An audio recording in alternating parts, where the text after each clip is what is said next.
2011.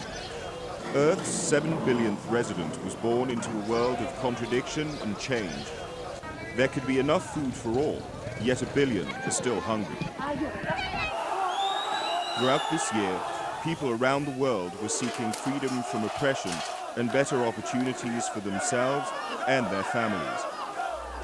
UN Secretary-General Ban Ki-moon. 7 billion now look to us, the world's leaders. They need solutions. They demand leadership. They want us to act, saving our planet, lifting people out of poverty, advancing economic growth. These are one and the same fight. In Libya, Colonel Gaddafi's security forces began systematically shooting at peaceful protesters. More than 600,000 people fled the fighting and chaos, and Ban Ki-moon urged the international community to ensure the protection of civilians. I have spoken out bluntly and repeatedly. The violence must stop. In March, the Security Council adopted a resolution with 10 yes and 5 abstentions to take all necessary measures to prevent further attacks and the loss of innocent lives in Libya.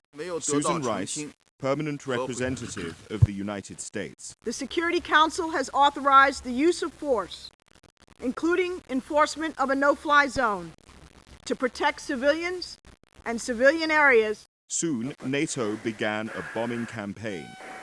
UN humanitarian agencies delivered vital supplies to the population. With casualty numbers rising, Russia's ambassador Vitaly Churkin voiced his concern. Любое превышение устанавливаемого ею мандата, непропорциональное применение силы. In October, Libyans greeted the death of the dictator with celebratory gunfire. Yet weeks of relentless urban conflict have reduced cities to ruins, and hospitals are filled with the wounded.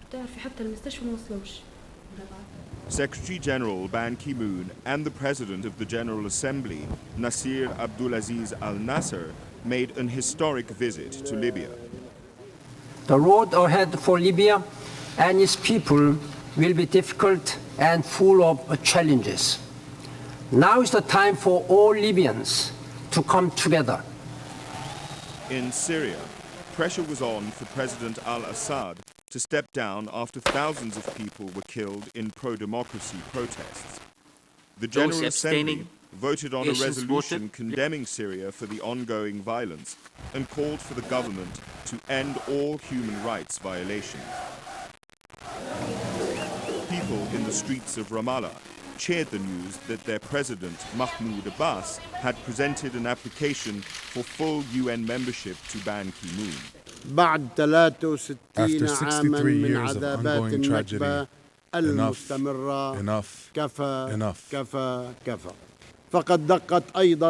time has come for the Palestinian Spring, the time for independence. Israeli Prime Minister Benjamin Netanyahu. We have to stop negotiating about the negotiations. Let's just get on with it. Let's negotiate peace. Meanwhile, on the ground in the occupied Palestinian territory, housing demolition for Israeli settlement building continued. On to item 40, a request for the admission of Palestine to UNESCO. UNESCO granted Palestine full membership. The decision is adopted in Hama. Leading to the withdrawal States of America US funding takes the for floor organization. to express our strong opposition to this resolution. In July, the newborn country of South Sudan became the 193rd member state of the United Nations. After decades of civil war in Africa's largest country, the UN helped organize a referendum on unity or separation. At over 100, Rebecca Kadi was one of the oldest voters to take part. She was telling me, after I vote, if I'm dead, I will be very, very happy, because I finished everything. Over 99% supported separation, and on the 9th of July, a new country was born. Like any newborn, South Sudan needs help. together South and North must face their common future as partners, not rivals. Still, tension persists in the border regions. 4,200 Ethiopian troops were authorized by the Security Council to provide the much-needed peacekeeping force. In 2011, more than 120,000 UN peacekeepers were deployed in 16 missions on 4 continents. Dozens died in the line of duty. In Afghanistan, 7 UN staff members were killed when a crowd of 3,000 people protesting against the burning of the Quran in the United States turned violent. Only days later, a plane crash in the Democratic Republic of the Congo took the lives of 35 UN personnel. And in Nigeria, 18 people were killed in a terrorist attack in the UN office in the country's administrative capital, Abuja. In Liberia's presidential elections, the UN mission deployed ground troops and increased air patrols to improve security and reassure citizens as they went to the ballots. Voters turned out undeterred, despite some clashes that prompted the boost in security. President Ellen Johnson Sirleaf was not only re-elected, she was also one of 3 women activists who were jointly awarded the 2011 Nobel Peace Prize. The arrests of former Côte d'Ivoire President Laurent Gbagbo in April and accused war criminal and former Bosnian Serb military leader Ratko Mladic in May provided further evidence that the era of impunity may come to an end and the rule of international law is here to stay. Haiti slowly recovered from a major cholera epidemic. 1 year after the devastating earthquake, 40% of the 10 million cubic meters of rubble have been removed.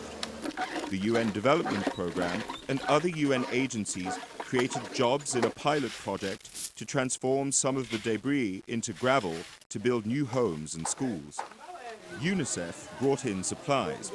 Now, 140,000 children who have never been enrolled before are going to school. Haiti's new president, Michel Martelly. Et pas à pas, step by step, we are going forward on the way to bring every child to school for free. Rapide, gratis, t-chéri. Thailand has seen the worst flooding in 70 years. Unusually heavy rainfall left large parts of the country, including the capital, Bangkok, inundated. A report by the Intergovernmental Panel on Climate Change warns that global warming will cause more extreme weather, more floods, more heat waves, and more droughts. In Somalia, war and the worst drought in decades uprooted 1.5 million people. The World Food Programme opened feeding centers, bringing relief to millions in desperate need. Executive Director, Josette Sheeran. It's very dangerous and risky, but we have to reach people.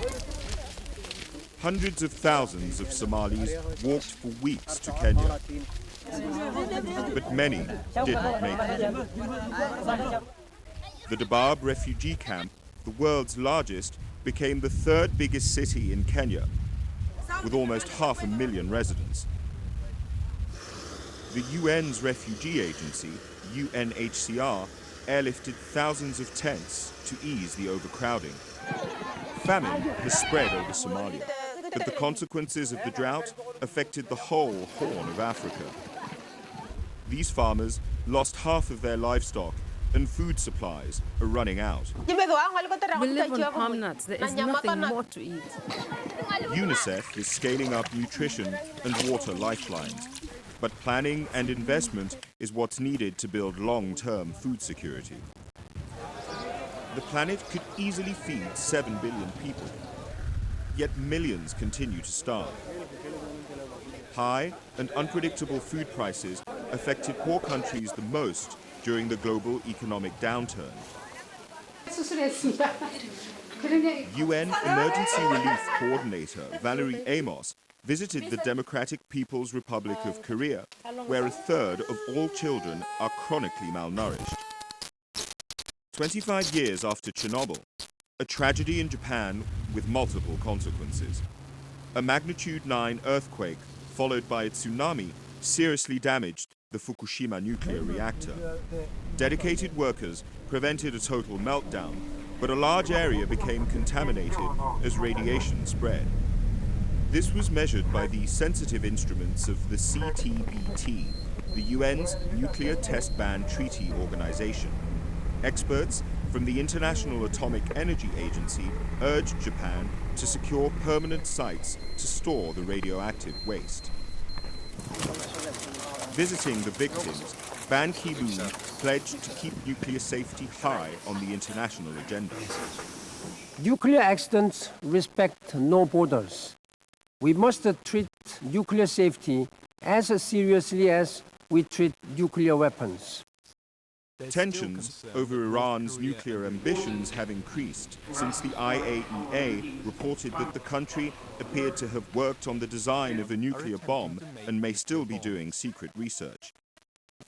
After being unanimously re-elected for a second term in office starting in 2012, Ban Ki-moon declared sustainable development that reduces poverty and preserves the environment as his top priority.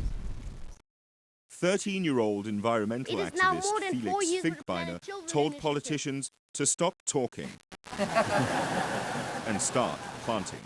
It is now time that we work together. We combine our forces, old and young, rich and poor, and together we can plant 1 trillion trees. Green economy will be the buzzwords for 2012's Rio+20 Environment Conference in Brazil. 2012 will also be the year of sustainable energy for all, accessible to the poorest of the poor. 7 billion people need clean energy to read, sustainable agriculture to eat, and opportunities and decent jobs to live a life of dignity and prosperity.